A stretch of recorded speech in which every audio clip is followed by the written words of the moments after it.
If you've ever been on the internet or listened to any television ads for personal injury lawyers, I'm sure you've heard the catchy phrase of, "You don't owe our law firm a fee unless we win your case." So how exactly does this type of fee work? How can these lawyers stay in business if you don't have to pay them up front for their time?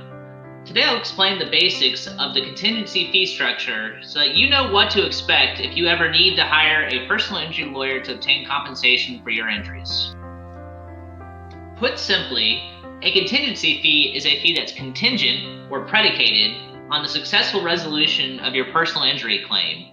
You and the lawyer are entering into a contract where the lawyer promises not to charge you for his time if he is unsuccessful in pursuing your claim.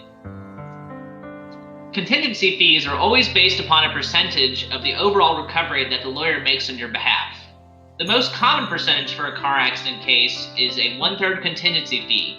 That means that the lawyer will get 1/3 of the total recovery that was made against the insurance company or other responsible party. Let me give you an example of how this works in practice. Let's say that you're injured in a collision between your car and a tractor trailer and you suffer a broken leg. Your personal injury lawyer then successfully settles with the truck's insurance company for $90,000. That sounds like a successful result. Then, the lawyer takes the $90,000 total settlement and applies his 1/3 contingency fee to the total sum.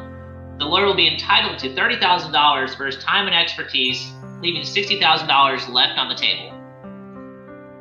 Personal injury lawyers also routinely advance the actual expenses of litigation and will recoup this money at the end of the case.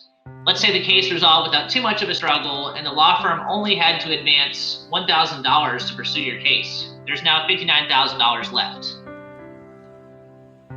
Finally, depending on your insurance plan, you may need to pay back a portion of your medical expenses. Good personal injury law firms will try to reduce this repayment of medical expenses as much as possible. Let's say your attorney is good at his job and manages to reduce your medical bills from $25,000 to $9,000. You're now left with $50,000 remaining on the table.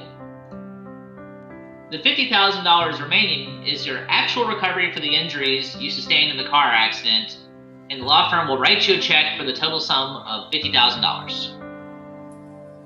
And that's all there is to it.